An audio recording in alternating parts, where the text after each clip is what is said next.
مسکین پر اگر کوئی آفت، کوئی مصیبت، کوئی حادثہ، کوئی رنج، کوئی تکلیف، کوئی مشقت، کوئی خوف کبھی بھی نہ آئے، تب بھی موت کی سختی، نزاع کی حالت اور اس کا اندیشہ ایسی چیز ہے جو اس کی ساری لذتوں کو ختم کر دینے کے لیے کافی ہے، اس کے سارے راحت اور آرام کو کھو دینے والی چیز ہے، اس کی غفلت کو زائل کر دینے کے لیے اسی کا فکر بہت کافی ہے۔ یہی چیز خود اتنی سخت ہے کہ اس کی فکر اور اس کی تیاری میں آدمی کو ہر وقت تیار رہنا چاہیے، بالخصوص ایسی حالت میں کہ اس کا وقت معلوم نہیں کہ کب آ کر مسلط ہو جائے۔ ایک حکیم کا قول ہے کہ رسی دوسرے کے ہاتھ میں ہے، نہ معلوم کب کھینچ لے۔ حضرت نعمان رضی اللہ تعالیٰ عنہ کا ارشاد اپنے بیٹے سے ہے کہ موت ایسی چیز ہے جس کا حال معلوم نہیں کہ کب آ پہنچے، اس کے لیے اس سے پہلے تیاری کر لے کہ وہ وقتاً فوقتاً آ جائے۔ اور واقعی بڑی تعجب کی بات ہے کہ اگر آدمی انتہائی لذتوں میں مشغول ہو، اونچی مجلس میں شریک ہو اور اس کو یہ معلوم ہو جائے کہ ایک سپاہی اس کی تلاش میں ہے جو کسی جرم کی سزا میں اس کو 5 کوڑے مارے گا، تو ساری لذت، سارا عیش و آرام ختم ہو جائے گا۔ بلکہ اگر صرف اتنا ہی معلوم ہو جائے کہ اس کے پاس اس کی گرفتاری کا وارنٹ ہے، وہ آج کل میں اس کو گرفتار کر لے گا، تب بھی اس کی ساری لذتیں اور عیش و آرام ختم ہو جائے گا، اس کی راتوں کی نیند اڑ جائے گی، حالانکہ اس کو معلوم ہے کہ ملک الموت ہر وقت اس پر مسلط ہے اور موت کی سختیاں جو ہزاروں کروڑوں سے بڑھ کر ہیں اس پر مسلط کرنے والا ہے، پھر بھی وہ ہر وقت اس سے غافل رہتا ہے۔ یہ جہالت اور غرور کی انتہا نہیں تو اور کیا ہے؟ حقیقت یہ ہے کہ موت کی سختی کا حال وہی جانتا ہے جس پر گزر چکی ہے، دوسرے کو اس کی سختی کا حال معلوم نہیں ہوتا، وہ صرف قیاس کر سکتا ہے یا مرنے والوں کی حالت دیکھ کر کچھ اندازہ لگا سکتا ہے، اور قیاس اس طرح پر ہو سکتا ہے کہ یہ تو ظاہر چیز ہے کہ بدن کے جس حصے میں روح نہیں ہوتی اس کو کاٹنے سے تکلیف نہیں ہوتی، بدن کی جو کھال مردہ ہو جاتی ہے اس کو کاٹنے سے تکلیف نہیں ہوتی، لیکن جس عضو میں اور جس حصے میں جان ہوتی ہے اس میں سوئی چبھونے سے یا اس کے کاٹنے سے سخت تکلیف ہوتی ہے۔ بدن کے جس عضو پر کوئی زخم ہوتا ہے یا اس کو کاٹا جاتا ہے یا وہ جل جاتا ہے تو اس سے تکلیف اس وجہ سے پہنچتی ہے کہ روح کو اور زندگی کو اس حصہ بدن سے تعلق ہے، اس تعلق کی وجہ سے اس عضو کے ذریعے سے روح پر اثر پہنچتا ہے، اور روح سارے بدن میں پھیلی ہوئی ہے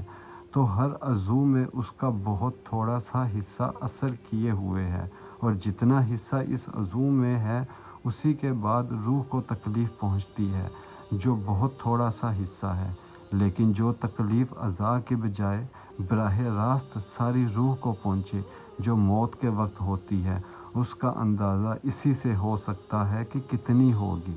اس لیے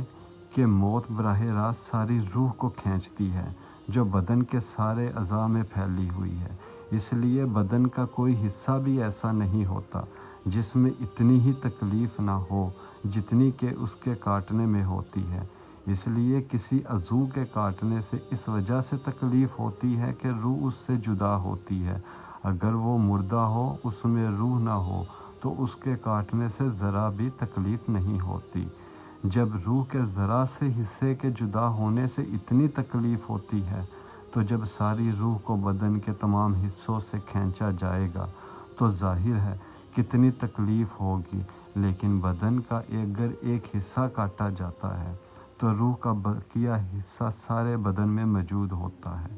وہ اس وقت قوی ہوتا ہے، مضبوط ہوتا ہے، اس لیے آدمی چلاتا ہے، تڑپتا ہے، مگر جب ساری روح کھینچی جاتی ہے تو اس میں کمزوری کی وجہ سے اتنی قوت نہیں رہتی کہ وہ چلائے یا کراہے یا کچھ آرام پالے، البتہ اگر بدن مضبوط ہوتا ہے تو اس کے بعد سانس کے اکھڑنے کے وقت اس میں آواز پیدا ہوتی ہے جو سنائی دی جاتی ہے، قوت نہیں ہوتی تو یہ بھی پیدا نہیں ہوتی، اس کے نکلنے کے بعد ہر عضو آہستہ آہستہ ٹھنڈا ہونا شروع ہو جاتا ہے۔ سب سے پہلے پاؤں ٹھنڈے ہوتے ہیں، اس لیے کہ روح پاؤں کی طرف سے سب سے پہلے کھینچی جاتی ہے اور وہاں سے نکل کر منہ کے ذریعے سے جاتی ہے۔ پھر پنڈلیاں ٹھنڈی ہوتی ہیں، پھر رانے۔ اسی طرح ہر عضو ٹھنڈا ہوتا رہتا ہے اور ہر ایک عضو کو اتنی ہی تکلیف ہوتی ہے جتنی اس کے کاٹنے سے ہوتی ہے، یہاں تک کہ جب روح حلق تک پہنچتی ہے تو آنکھوں سے نور جاتا رہتا ہے۔ اسی وجہ سے حضور اقدس صلی اللہ علیہ وسلم کی دعاؤں میں یہ بھی دعا ہے کہ یا اللہ مجھ پر موت کی اور نزا کی سختی آسان فرما۔ لوگ بھی حضور صلی اللہ علیہ وسلم کے اتباع میں اس دعا کو مانگتے ہیں، مگر اس کی تکلیف سے ناواقف ہونے کی وجہ سے سرسری طور پر مانگ لیتے ہیں۔ یہی وجہ ہے کہ انبیاء کرام اور اولیاء موت سے بہت زیادہ ڈرتے تھے۔ حضرت عیسیٰ علیہ السلام کا ارشاد اپنے حوارین سے ہے کہ میرے لیے حق تعالی شانہ سے اس کی دعا کرو کہ نزا کی تکلیف مجھ پر آسان ہو جائے، کہ موت کے ڈر نے مجھے موت کے قریب پہنچا دیا۔ کہتے ہیں کہ بنی اسرائیل کے عابد لوگوں کی ایک جماعت ایک قبرستان میں پہنچی اور انہوں نے آپس میں مشورہ کیا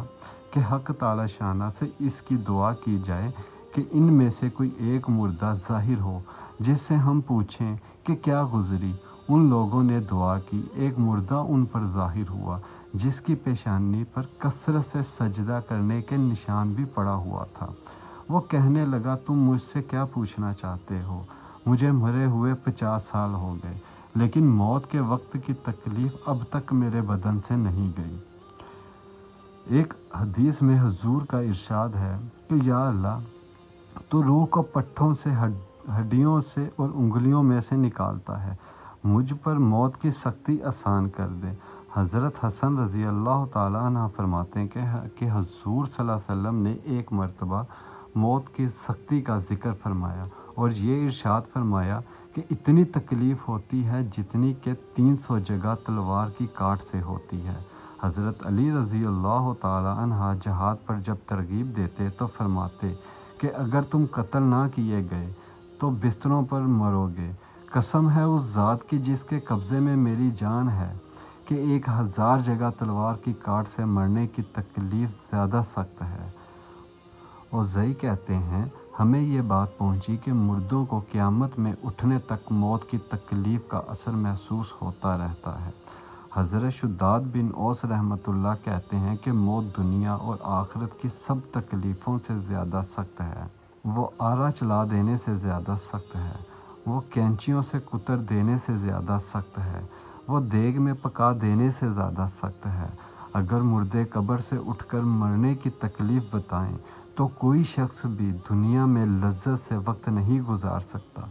میٹھی نیند اس کو نہیں آ سکتی۔ کہتے ہیں کہ حضرت موسیٰ علیہ السلام کا جب وصال ہوا تو حق تعالی شانہ نے دریافت فرمایا کہ موت کو کیسا پایا؟ انہوں نے عرض کیا میں نے اپنی جان کو ایسا دیکھ رہا تھا جیسے زندہ چڑیا کو اس طرح آگ پر بھونا جا رہا ہو کہ نہ اس کی جان نکلتی ہو نہ اڑنے کی کوئی صورت ہو۔ ایک اور روایت میں ہے کہ ایسی حالت تھی کہ جیسے زندہ بکری کی کھال اتاری جا رہی ہو۔ حضرت عائشہ رضی اللہ تعالیٰ عنہ فرماتی ہیں کہ جب حضور اقدس صلی اللہ علیہ وآلہ وسلم کا وصال ہو رہا تھا تو پانی سے بھرا ہوا پیالہ حضور صلی اللہ علیہ وسلم کے قریب رکھا ہوا تھا۔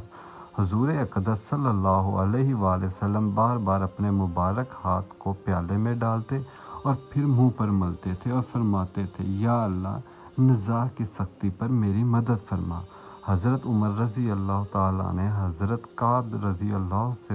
دریافت کیا کہ موت کی کیفیت بیان کرو۔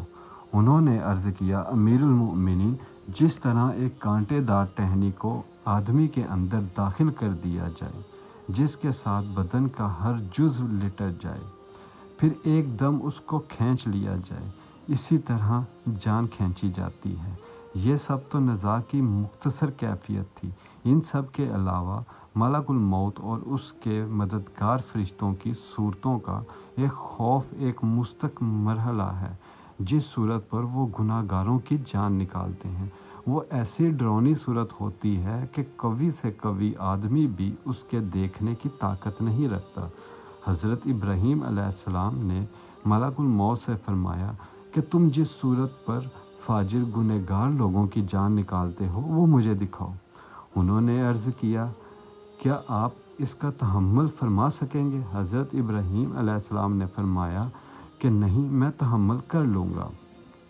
حضرت اسرائیل نے عرض کیا کہ اچھا، دوسری طرف منہ کر لیجیے۔ حضرت ابراہیم علیہ السلام نے منہ پھیر لیا۔ اس کے بعد حضرت اسرائیل نے عرض کیا کیا اب دیکھ لیجیے۔ حضرت ابراہیم علیہ السلام نے جب اوپر دیکھا تو ایک نہایت کالا آدمی دیو کی شکل، بال بہت بڑے بڑے کھڑے ہوئے، نہایت سخت بدبو، کالے کپڑے، اس کے منہ سے ناک سے آگ لپٹیں نکل رہی تھی۔ حضرت ابراہیم علیہ السلام کو یہ حالت دیکھ کر غش آ گیا، وہ بے ہوش ہو گئے۔ بڑی دیر بعد میں وہ ہوش میں آئے تو ملک الموت اپنی پہلی صورت پر تھے۔ حضرت ابراہیم نے فرمایا اگر فاجر شخص کے لیے کوئی دوسری آفت نہ ہو تب بھی یہ صورت ہی اس کی موت کے لیے کافی ہے۔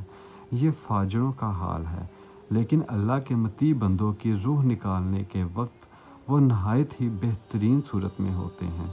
حضرت ابراہیم علیہ السلام سے ہی یہ نقل کیا گیا کہ انہوں نے ملک الموت سے فرمایا کہ مجھے اس کی ہیبت بھی دکھاؤ، مجھے وہ صورت بھی دکھاؤ۔ تو انہوں نے دیکھا کہ ایک نہایت خوبصورت جوان، نہایت نفیس لباس پہنے ہوئے، خوشبو میں مہکتی ہوئی سامنے آئے۔ حضرت ابراہیم نے فرمایا کہ مومن کے لیے اگر مرتے وقت اس صورت کے علاوہ کوئی بھی فرحت کی چیز نہ ہو تو یہ بھی کافی ہے۔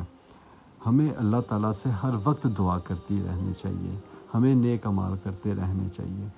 تاکہ جو موت کا وقت ہے، جو نزاع کا وقت ہے، اللہ تعالیٰ ہمارے ساتھ نرمی برتے۔ بے شک اللہ تعالیٰ بہت غفور الرحیم ہے۔ اللہ تعالیٰ ہم سب کو نیک عمل کرنے کی توفیق عطا فرمائے۔ جزاک اللہ۔